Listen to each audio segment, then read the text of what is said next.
তুমি মুসলিম। আজকে বিশ্বের বিভিন্ন প্রান্তে মুসলিমরা মার খাচ্ছে, নির্যাতিত হচ্ছে, ট্যাগের শিকার হচ্ছে, বিভিন্ন অপবাদের শিকার হচ্ছে।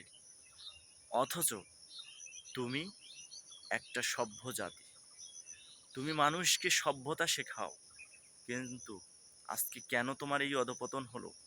কেন তুমি সবখানে মার খাচ্ছ? একবারও চিন্তা করে দেখছো? আজকে তারা জ্ঞান বিজ্ঞানের চর্চা করে বিশ্বের মধ্যে তারা উন্নত হয়ে গেছে, কিন্তু তুমি কি করছো? তুমি জ্ঞান বিজ্ঞান চর্চা না করে যত সকল তোমার ধর্মকে, তোমার শিক্ষাকে ভুলে গিয়ে যত সকল খারাপ পথ অবলম্বন করছো। আজকে যখন মুসলিম মরে, মুসলিমরা নির্যাতিত হয়, তোমার অন্তর কাঁদে। এটা স্বাভাবিক, সকলেরই অন্তর কাঁদে, অন্যদেরও অন্তর কাঁদে। কিন্তু কি করার, কোনো কিছুই নেই।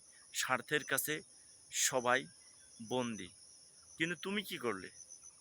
তুমি নিজেই নিজেকেই প্রতিটি সময়, প্রতিটি মুহূর্ত ধ্বংস করতেছো। তুমি যত খারাপ নেশা, খারাপ পথ, নারী, টাকা, এগুলোতে ব্যস্ত হয়ে গেছো। তুমি জ্ঞান বিজ্ঞানের চর্চা করছো না, তুমি চর্চা করছো নারীদের কিভাবে ভোলানো যায়। তুমি তোমার সন্তানকে শিক্ষা দিচ্ছ না, তাকে স্বাধীনতা দিচ্ছ না, সে ভালো কিছু করুক, তার স্বাধীনতায় সে কিভাবে উন্নতি করবে, সেখানে তাকে কোনো স্বাধীনতা দিচ্ছ না। তুমি স্বাধীনতা দিচ্ছ খারাপ বন্ধুদের সঙ্গে মিশুক। আমাদের ধ্বংসগুলো, আমাদের বিপদগুলো তো এভাবেই আসছে।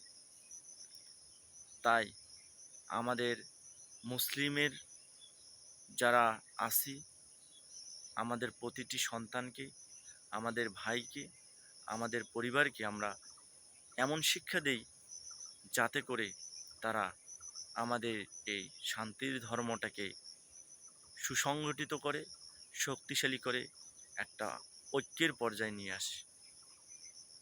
তাই আসুন আমরা সকল প্রকার খারাপ কাজ থেকে বিরত হয়ে মুসলিম জাতিকে আমরা ঐক্যবদ্ধ করি, সুসংগঠিত করি, এই মুসলিম জাতিকে জ্ঞান বিজ্ঞানের চর্চায় সামনের দিকে এগিয়ে নিয়ে যাই। ধন্যবাদ সবাইকে। আসসালামু আলাইকুম ওয়া রাহমাতুল্লাহ।